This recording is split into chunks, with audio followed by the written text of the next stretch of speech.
Fala kunungo ministre be laadala ɲɔgɔnye min kɛ dɔgɔkun kɔnɔ siɲɛ kelen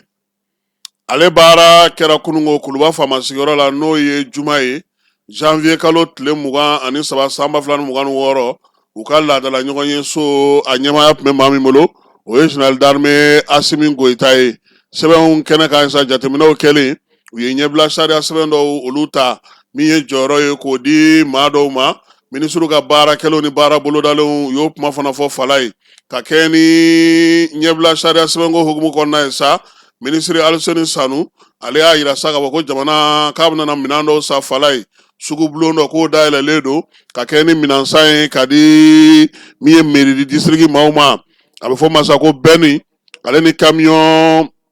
ampli rôle ko olu de bɛna san ka di mairie di district ma n'o ye Bamakɔ mairie di district ye sugu in sigikun ye mun ye sa o ye sa mairie yɛrɛ bɛ se ka yɔrɔ saniya baaraw kɛ cogo min na ani ka se k'a ka baaraw kɛ sugu bulon in Fala ye maa min kan ka baara kɛ an ka jamana kɔnɔ ka minɛn ninnu san ka na n'a ye o ye Toguna Motors ye CFA wari 538,000 ba 830 o de kan ka don a la sɔngɔ bɛɛ lajɛlen faralen ɲɔgɔn kan tile 90 bɛ Toguna bolo Fala ye minɛn ninnu a ka se ka olu di sugu bulon in min sigira ka kɛ ni voirie ale ni Bamakɔ mairie ni lakana min kan ka kɛ Bamakɔ kɔnɔ n'o ye saniya ye a kan ka taa kɛ o minɛnw olu de ye Aliseni Sanu ye ɲɛbila sariya wɛrɛ fana fɔ Fala ye o bɛ tali kɛ sugu la sa sugu min kun sigilen don an ka jamana kɔnɔ n'o bɛ yelenkow ko fɔ min ye baara min kun kɛra ka daminɛ ni san 2000 san na n'o ye novembre kalo tile 21 ye k'u mago bɛ musaka wɛrɛ la ka fara a kan n'o ye Avena ye Fala ye san 20 tɛmɛnen kɔfɛ baara in kuncɛli waati selen min ye kɛnɛma yelenw ye énergie di Mali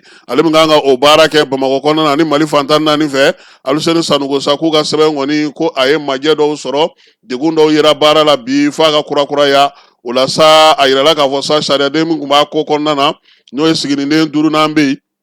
o b'a yira sa k'a fɔ ko baara in n'o ye courant dicogo ɲuman ye ko k'a ko jateminɛ koyi novembre kalo tile 21 san 2025 o kun kan ka kɛ ko ninnu bɛɛ lajɛlen bannen ye san 3 Fala ye ko na bɔ a la koyi k'a lajɛ k'a sigi sen kan yaasa baara bɛ se ka kɛ ka bɛn bɛrɛ la cogo min na sariya ɲɛbila sariya kura sɛbɛn kura in ale bɛ tali kɛ o la min ye sugu fana wɛrɛ ye Fala ye ka tali kɛ kɛrɛnkɛrɛnnenya la ka ɲɛsin jɛkulu ma jɛkulu min bɛ yen bi n'o bɛna sigi an ka jamana kɔnɔ n'a tun bɛ ka baara yɛrɛ kɛ kɛrɛnkɛrɛnnenya la sa n'a bɛ fɔ o ma ko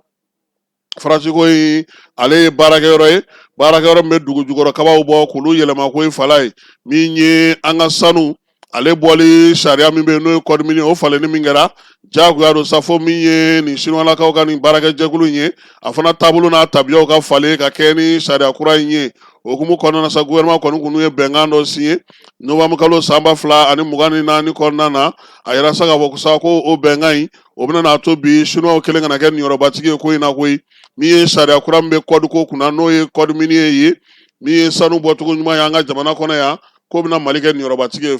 Faraciko kɔnɔ han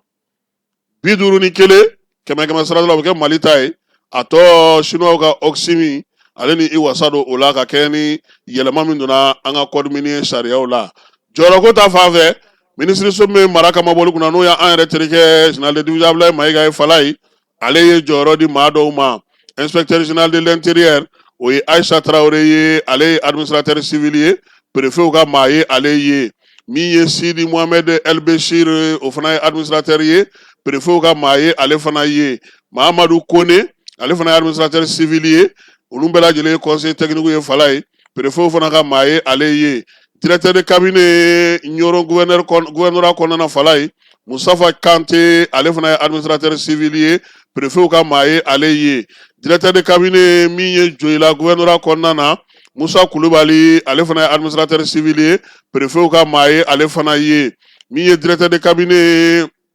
Douanza gouvernorat kɔnɔna na Saka Kante ale fana ye administrateur civil ye préfet olu ka maa ye ale fana ye conseil aux affaires administratives juridiques n'o ye musaka ko ani sariya ko ɲɛna sɛbɛnko ni sariya ko ɲɛnabɔli ye kɛrɛnkɛrɛnnenya la Kayi gouvernorat la o ye Sunkalo Roland Kamate ale fana ye administrateur civil ye min ye conseil administrateur juridique ye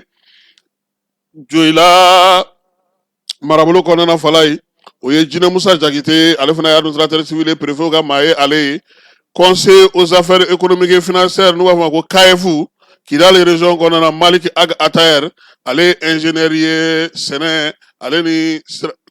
sirabadilanw togodaw la o maa ye ale ye maa min bɛ sa n'o o yera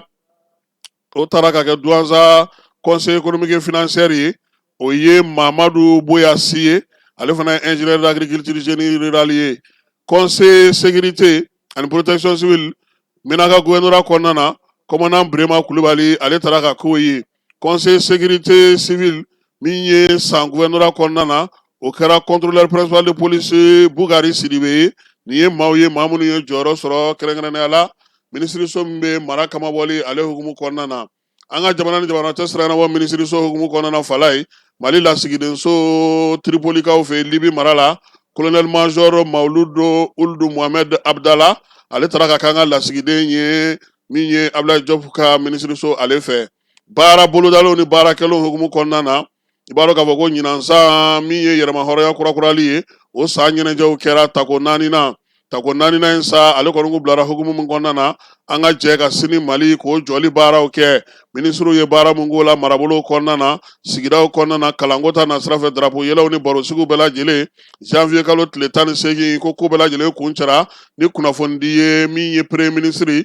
n'o ye général de division docteur Ablaye Mayiga ye fala ye ale n'a ka gouvernement maaw kimɛli fɛn fɛn kɛra baara in kɔnɔ a taara o bɛɛ lajɛlen ɲɛfɔ kɛnɛ kan sa faso yɛrɛ ka calatigɛ jɛkulu bɛɛ lajɛlen tun bɛ yen baɲumankɛtɔn ni fasodenw ka tɔnjɛkulu kunnafonidilaw olu bɛɛ lajɛlen tun bɛ yen Burkina Faso Niger olu fana maaw fana tun bɛ nin ko ninnu kɛnɛ kan ka se ka kɛnɛ k'ale ja ni maa mafalenbaw min ye premier ministre sa a kɔni ye bonyamasegin kɛ bɛɛ lajɛlen ye nisɔndiya ale ni